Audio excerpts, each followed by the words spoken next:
Hi guys, आज का lecture simple होने वाला है बेटा। हम थोड़ा थ्योरी करेंगे, फिर कुछ न्यूमेरिकल्स करेंगे, हम पावर की थ्योरी करेंगे, और फिर एक पैटर्न ऑफ क्वेश्चन है आपका लेंस का, जो मैंने आपको छुटवाया था पिछले इसमें, वो भी आज हम कवर कर लेंगे। सिंपल है, आप टेंशन मत लीजिए, ठीक है। सबसे पहले पावर का मतलब समझते हैं। बेटा आपको याद है दो तरीके के हमारे लेंस थे,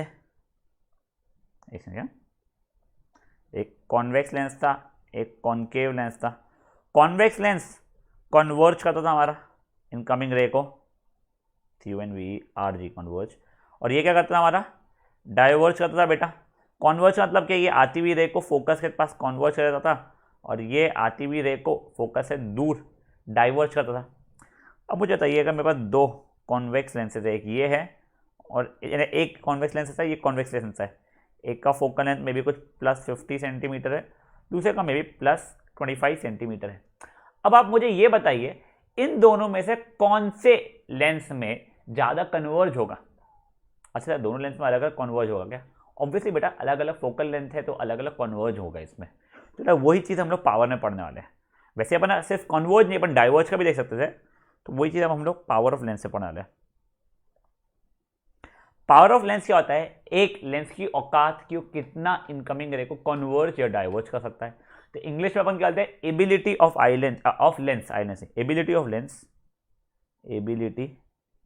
ऑफ लेंस टू कॉन्वर्ज और diverge the ray of light. मतलब कॉन्वर्ज ऑब्वियसली कौन करने वाला है, कॉन्वर्ज करेगा हमारा कॉन्वर्जिंग लेंस यानी कि कॉन्वेक्स लेंस, और डाइवर्ज करेगा डाइवर्जिंग लेंस यानी कॉन्केव लेंस। थोड़ा पावर ऑफ लेंस क्या होता है? It is ability of lens to converge और diverge the ray of light. इसे हम लोग बोलते हैं power of light, power of lens. Power को हम डिनोट करते हैं कैपिटल P से बेटा, ठीक है। मैथमेटिकली पावर का फॉर्मूला होता है 1/फोकल लेंथ, 1/फोकल लेंथ। फोकल लेंथ अब इन मीटर होनी चाहिए, तो इसी चीज़ को अगर सेंटीमीटर में दिया हुआ है तो उसे मैं ऐसा भी लिख सकता हूँ, 100/फोकल लेंथ इन सेंटीमीटर। तो देखिए पावर ऑफ लेंस क्या होता है? It is the ability of lens to converge और diverge the ray of light. बेटा इसे हम P से डिनोट करते हैं। इसका मैथमेटिकल फॉर्मूला कहता है 1/फोकल लेंथ इन मीटर या फिर 100/फोकल लेंथ इन सेंटीमीटर। बेटा SI यूनिट की बात करें इसकी, बेटा इसका SI यूनिट है डायोप्टर, ठीक है, जिसे हम लोग कैपिटल D से डिनोट करते हैं, ठीक है। तो 1 डायोप्टर यानी कि देखिए 1 डायोप्टर का तो क्या होगा, 1/1 मीटर, ठीक है। मतलब ये मेरा फोकल लेंथ कितना हो जाएगा, तब 1 मीटर हो जाएगा। तो 1 dioptre is defined as 1 dioptre of power बनना चाहिए of lens is defined as power of lens whose focal length is 1 metre. मतलब 1 डायोप्टर उस लेंस का पावर है जिसकी फोकल लेंथ 1 मीटर है। आप 100 सेंटीमीटर भी बोल सकते हैं, 1 मीटर भी चल जाएगा, बेसिक सा चल रहा है, ठीक है। अब देखिए बेटा, हमारे जो दो तरीके के लेंस थे, एक था कॉन्केव लेंस, एक था कॉन्वेक्स लेंस। बेटा इन दोनों का फोकल लेंथ, कॉन्केव लेंस का फोकल लेंथ कितना था, नेगेटिव, और कॉन्वेक्स लेंस का फोकल लेंथ था पॉजिटिव था, ठीक है ना। आपने साइन कन्वेंशन में देखा था। तो उसी कारण से पावर भी कॉन्केव लेंस का नेगेटिव होता है और कॉन्वेक्स लेंस का पॉजिटिव होता है। तो बेटा जो आप लोग चश्मा पहनते हैं, अगर उसका पावर पॉजिटिव है मतलब आपने कॉन्वेक्स लेंस लगाया है, और नेगेटिव है मतलब आपने कॉन्केव लेंस लगाया है। वैसे हम ह्यूमन आई चैप्टर में देखते हैं कि पावर नेगेटिव है मतलब हमें मायोपिया है, मायोपिया है, और ये अगर पावर पॉजिटिव है तो हमें हाइपरमेट्रोपिया है। बट ये सब चीज़ें हम लोग नेक्स्ट चैप्टर में देखने वाले, तो अभी आप इस चीज़ को मत ही देखें, यानी कोई आपको इतना हेल्प नहीं करने वाला वो चीज़, ठीक है। चलिए ये बेसिक सी चीज़ें हो गई। अब बेटा इसका एक आधा कुछ सिंपल सा क्वेश्चन वगैरह मैं बताऊँ तो आपको कैसा पूछ सकता है, देखने वाला अपन न्यूमेरिकल में आपको बोल देगा कि एक लेंस है, उसका फोकल लेंथ, कॉन्केव लेंस मान लीजिए, कॉन्केव लेंस है, उसका कुछ फोकल लेंथ बोल देगा कि कुछ 40 सेंटीमीटर है, ठीक है। तो बताओ इसका पावर क्या होगा। तो पहले आपको focal length is equal to -40 centimetre लेना पड़ेगा। क्यों? बेटा कॉन्केव लेंस है ना इसके लिए, ठीक है। पावर इज इक्वल टू क्या होगा, 1/f, बट ये f का मतलब था इन मीटर होता था, तो यहाँ पे मुझे 100/f लेना पड़ेगा अगर f मेरा सेंटीमीटर में, तो यहाँ पे f सेंटीमीटर में दिया तो ये वाला फॉर्मूला यूज़ करूँगा तो हो जाएगा 100/-40, ये कटा कटा, आंसर -2.5 कैपिटल डी, ये आ जाएगा मेरा, वो डी दिख नहीं रहा होगा, कैपिटल डी। ठीक है, देखिए बेटा ये तो बहुत बेसिक से हमारे न्यूमेरिकल होते हैं, इसके ऊपर न्यूमेरिकल सिंपल ही पूछते हैं। अब आपको एक और कंसेप्ट में बताता हूँ बेटा, अगर आपको एक चश्मा है और आप कभी आंखों के डॉक्टर के पास गए हो तो क्या हुआ होगा, आपको पहले उसने ढांचा पहनाया होगा जिसमें कोई कांच ने कोई लेंस नहीं लगा होगा, फिर उसने एक लेंस डाला होगा, फिर दूसरा, फिर निकाल के दूसरा, फिर ऐसे करते करते करते कई लेंस डालता है बेटा। तो वो लोग करते क्या है, वो लोग करते हैं कॉम्बिनेशन ऑफ लेंसेज, अलग अलग लेंसेज लगा के कॉम्बिनेशन ऑफ लेंस क्रिएट करते हैं। इसका अभी हम लोग पावर निकाल सकेंगे, power of combination of lenses. तो मान लो मेरे पास 3-4 लेंस लगे हुए थे, lens A, lens B, lens C, lens D, कोई कॉन्केव लेंस होगा, कोई कॉन्वेक्स लेंस होगा, उससे कोई फर्क नहीं पड़ता है। तो मेरा इफेक्टिव पावर कितना होता है बेटा, इफेक्टिव पावर होता है लेंस ए का पावर प्लस लेंस बी का पावर प्लस लेंस सी का पावर प्लस लेंस डी का पावर। ऐसे जितने लेंस लगे रहेंगे सबके लेंसेज के पावर जो रहेंगे उनको सिंपल तरीके से ऐड करूंगा मैं। फोकल लेंथ को ऐड नहीं करूंगा बेटा, मैं किसको ऐड करूंगा, पावर को ऐड करूंगा, तो मुझे इफेक्टिव लेंस का पावर मिलना शुरू हो जाएगा। हो सकता है ये वाला आपको इच्छा से समझाना हो, तो चलो अपन एक काम करते हैं, न्यूमेरिकल्स को ही देखते हैं, उसमें से आपको ये चीज़ें समझना शुरू हो जाएगी। ठीक है, तो बेटा एक काम करो, पहले तो ये वाला क्वेश्चन आप खुद से करो, find power of concave lens whose focal length is 25 centimetre.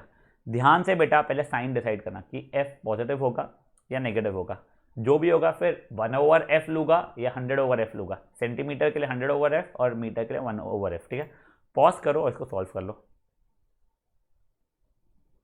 चलिए सोल्यूशन अपन देख लेते हैं।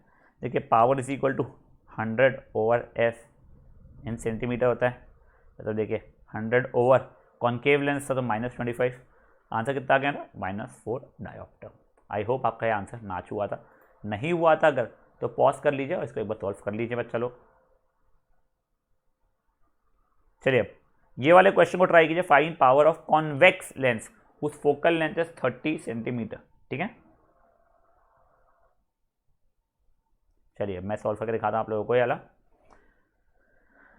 पावर इज इक्वल टू वही 100/f, क्योंकि f मेरा आपका सेंटीमीटर में, तो हो जाएगा 100/30 कट पिट के 10/3, जिसकी अप्रोक्सीमेट वैल्यू 3.3 डायोप्टर होगी। सिंपल सा वाला क्वेश्चन भी। ठीक है, चलिए अब ये देखिए, अब ये कॉम्बिनेशन ऑफ लेंसेज वाला क्वेश्चन है। Two thin lens of power 3.5 dioptre and -2.5 dioptre are placed in contact. ठीक है, find power and focal length of the combination of lens. Power का आपको निकालना आता ही है कि सब दोनों को अगर ऐड करेंगे तो जो आएगा वो उसका पावर हो जाएगा। Power effective is equal to 1 effective focal length हो जाएगा, या 100 इफेक्टिव फोकल लेंथ हो जाएगा, जो भी आपको है ना वैसे लीजिए, फिर आप दोनों चीज़ें निकालिए। एक बार जितना समझा एक बार पॉज करके आप ट्राई खुद से जरूर कीजिए बेटा। चलिए देखिए, मुझे ये चीज़ पता ना, power effective is equal to power पहले लेंस का प्लस पावर दूसरे लेंस का, तो मेरा पावर इफेक्टिव कितना जाएगा 3.5 प्लस ऑफ -2.5, जिसकी वैल्यू 1 आ गई मेरी पावर इफेक्टिव करके, ये मेरा आ गया इफेक्टिव पावर। ठीक है, अब देखिए P का फॉर्मूला क्या था, 1/f, ये इन मीटर होता था, तो देखिए ये मेरा पावर इफेक्टिव 1 दिया हुआ है तो 1/f ही हो जाएगा, ये भी इन मीटर ही आने वाला है मेरा। तो बेसिकली f की वैल्यू कितनी हो गई मेरी, 1 मीटर हो गई, खत्म। मतलब इफेक्टिवली देखिए, मैंने एक कॉन्वेक्स लेंस वाला लिया था, एक कॉन्केव लेंस वाला लिया था, उनकी पावर को रख के मेरा फाइनली कैसा लेंस बन गया, पॉजिटिव फोकल लेंथ आई तो मेरा कॉन्वेक्स लेंस बन गया, मतलब कॉन्वर्जिंग लेंस बन गया। देखिए दो अलग अलग तरीके के लेंस थे, एक कॉन्वर्जिंग लेंस था, एक डाइवर्जिंग लेंस था, दोनों को कंबाइन किया, उनके पावर ऐसे थे कि उसके कारण ये कॉन्वर्जिंग लेंस हुआ। हमेशा जरूरी नहीं है कॉन्वर्जिंग लेंस ही आएगा, हो सकता है डाइवर्जिंग लेंस भी आए कभी। ठीक है, तो इसको पॉज कीजिए बेटा और एक बार इसको ट्राई कर लीजिए। चलिए अब एग्जैक्ट पैटर्न के ऊपर ये सेकंड क्वेश्चन है बेटा, एक और नेक्स्ट क्वेश्चन है, मैं आपको एक बार इसका मतलब समझा देता हूँ। आपको कॉन्वेक्स लेंस दिया है, focal length 25 centimetre, concave lens दिया है, फोकल लेंथ 50 सेंटीमीटर, वो दोनों को वापस से कॉन्टैक्ट में रखा गया है, इनका इफेक्टिव पावर और effective focal length of combination निकालना है। पिछले वाले में हमने पावर 1 प्लस पावर 2 कर लिया था, यहाँ पे f1 प्लस f2 नहीं कर सकते बेटा। पहले आप लोगों को कॉन्वेक्स लेंस का पावर निकालना पड़ेगा, फिर कॉन्केव लेंस का पावर निकालना पड़ेगा, फिर आप पावर्स को ऐड करोगे। और ध्यान रखना कॉन्वेक्स लेंस का जो फोकल लेंथ निकाल रहे हो पॉजिटिव होता है, कॉन्केव लेंस का फोकल लेंथ आपका नेगेटिव होता है। ठीक है, तो उन दोनों के हिसाब से वो करना पड़ेगा। एक बार ट्राई कर लो खुद से, अच्छा सिंपल सा क्वेश्चन है। चलिए देखते हैं अभी हम लोग। देखिए मेरा पावर 1 निकाल रहा हूँ मैं, वो कितना हो जाएगा 1 ओवर ये 100/25 हो जाएगा, कॉन्वेक्स लेंस का सेंटीमीटर में दिया था तो 4 डायोप्टर हो जाएगा। और मेरा पावर 2 कितना हो जाएगा 100/-50, मतलब ये -2 डायोप्टर हो जाएगा। अब देखिए मेरा पावर इफेक्टिव कितना हो रहा है P1 + P2 मतलब 4 + ऑफ -2 तो 2 डायोप्टर्स हो रहा है। ये मेरा इफेक्टिव पावर आ गया।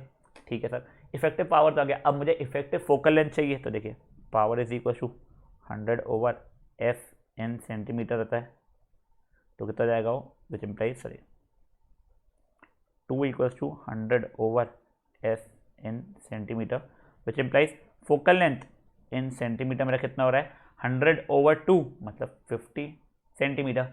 पॉजिटिव ही आंसर आ रहा है वो भी। ठीक है, सिंपल था ना बेटा वाला भी।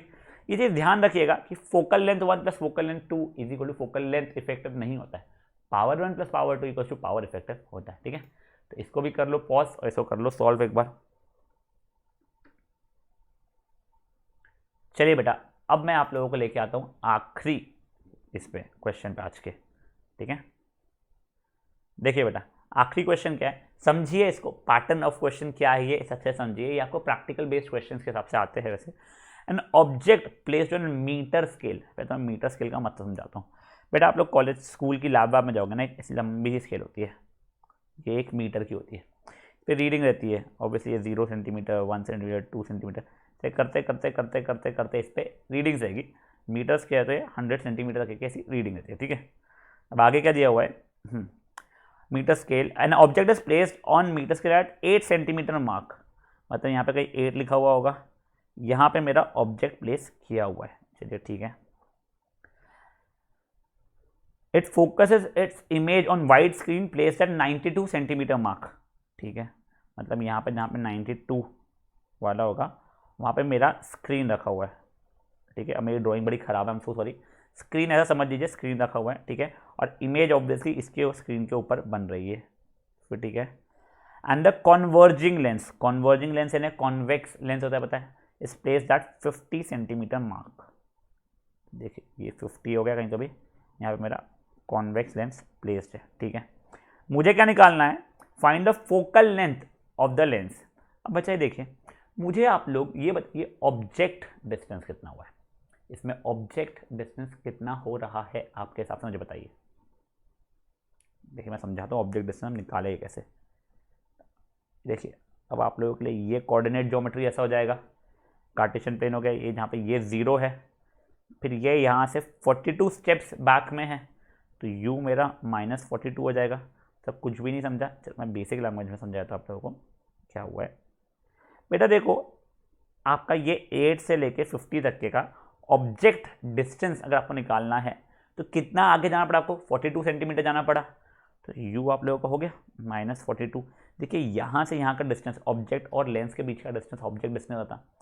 अब इमेज डिस्टेंस देखिए वो यहाँ से यहाँ का रहेगा, लेंस और इमेज के बीच का, तो देखिए 50 से 92 मतलब पॉजिटिव डायरेक्शन में गए तो 42 हो गया। अब आपको f निकालना है, देखिए लेंस था तो 1/f = 1/v minus of 1/u, तो 1/f = 1/42 माइनस ऑफ 1/-42, तो देखिए 1/f = 1/42 माइनस माइनस हो गया प्लस 1/42, तो 1/f = 2/42 = 1/21, जिसके कारण क्या हो गया मेरा f = 21 सेंटीमीटर। फोकल लेंथ क्या हो गया बच्चा मेरा 21 सेंटीमीटर हो गया है। मतलब मेरा फोकस यहाँ से 21 और आगे 29, ये मेरा बन चुका है क्या फोकस। बेसिकली ये मेरा सेंटर ऑफ कर्वेचर था। कैसा सेंटर ऑफ कर्वेचर पता चल गया ना आप लोगों को। देखो ये आपका ऑब्जेक्ट डिस्टेंस और इमेज डिस्टेंस इक्वल था, तो वैसे ही वो क्या होने वाला था मेरा सेंटर ऑफ कर्वेचर 2f1 होने वाला था। यहाँ पे और 21 आगे ना 71 आगे मेरा रहेगा 2f1, ये रहेगा f1, ठीक है, नहीं सर ये f2 रहेगा, और ये क्या रहेगा मेरा 2f2 या c2, जो आपको बोलना है बोल सकते हैं आप उसको। अब मुझे सेकेंड पार्ट में क्या पूछा गया है, find position of the image when the object is shifted to 29 centimetre mark. मतलब अब अगर मैंने नया ऑब्जेक्ट को इसके ऊपर रख दिया, फोकस के ऊपर रख दिया, तो मेरा इमेज क्या बनेगा, तो फोकस पे ऑब्जेक्ट रहे तो इमेज आना था इन्फिनिटी पे, तो मेरा आंसर क्या हो जाएगा, since object shifted on focus, image will be at infinity। बेटा तो ये वाले क्वेश्चन में ऐसा हुआ कि इन्फिनिटी हुआ है। अगर मान लो भैया ने मुझे होता 35 मार्क के ऊपर ये यहाँ पे ऐसा कहीं रख दिया है, तो बेटा मेरा u इतना बचता, मतलब u -15 बचता, तब v मुझे निकालना रहता। फोकस थोड़ी चेंज होता, फोकस मेरा कितना फोकल लेंथ यानी कि फोकल लेंथ मेरा 21 है, वो का वही रह जाता, मैं निकाल लेता। देखिए u पता है, f पता है, v के लिए निकालना कौन सी बड़ी बात है। देखिए एक और मैं आपको पूरा क्वेश्चन एक्सप्लेन कर रहा हूँ, सिंपल क्वेश्चन है बच्चा, टेंशन मत लीजिए इस क्वेश्चन का। देखिए हमें दिया था एक मीटर स्केल है, उस पर 8 सेंटीमीटर के मार्क पर मैंने ऑब्जेक्ट रखा है, मतलब देखिए ये मेरा क्या है, ऑब्जेक्ट है। मेरा इमेज बन रहा है 92 सेंटीमीटर वाले मार्क पे, मतलब यहाँ बन रहा है, और मेरा कॉन्वेक्स लेंस जैसे इसमें कॉन्वर्जिंग लेंस हो रहा था वो 50 सेंटीमीटर वाले मार्क पर रखा हुआ था। चलिए ठीक है, मैंने ऑब्जेक्ट डिस्टेंस मतलब ऑब्जेक्ट और लेंस के बीच का डिस्टेंस निकाला, वो मेरा कितना आ गया था 42। अब वो लेफ्ट साइड में आता है ऑब्जेक्ट, तो मेरा -42 आएगा।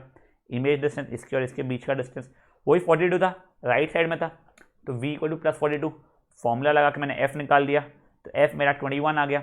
अब जैसे f मेरा 21 आ गया बेटा, मेरा f यानी कि यहाँ पे आ गया 29th वाले पोजीशन पे मेरा f आएगा। सर कैसे, देखिए यहाँ से और यहाँ से, सॉरी काम करो ऐसा देखा, यहाँ से और 21 पीछे जाऊँगा तो मेरा फोकस आ जाएगा, तो उससे मेरा 29 वाला पोजीशन आ गया था। अब जैसे ही वो आया और क्वेश्चन में ही बोला था कि आपने फोकस पे रखा है इनडायरेक्टली, यानी क्या उसे 29 वाले मार्क पे रखा है, फोकस पे ऑब्जेक्ट रखा तो हमारा इमेज का बनता था इन्फिनिटी पे, तो वही मैंने लिख दिया, खत्म। समझा। तो बेटा देखो, अगर आपने क्वेश्चन कॉपी नहीं किया है तो प्लीज़ पहले तो आप लोग पॉज करके क्वेश्चन कॉपी करो अच्छे से और खुद से अटेम्प्ट करने की कोशिश करो।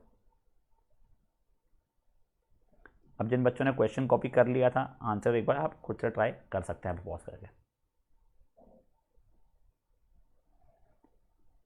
चलिए बेटा, अब यहाँ पे हमारा वैसे चैप्टर खत्म होता है, बट हमारे और इसके वीडियोस बनेंगे, आगे के लेक्चर्स रहेंगे, जिसमें हम लोग एक तो रिवीजन पूरा लेंगे, फिर एनसीईआरटी का थ्योरी क्वेश्चंस पूरे करेंगे, न्यूमेरिकल्स पूरे मैंने नियरली एनसीईआरटी करवा चुके आपको, बीट सॉल्व एग्जाम्पल और नॉट, और कुछ एक्स्ट्रा क्वेश्चन हम लोग देखना लें। ठीक है, चलिए बाय बाय गाइस।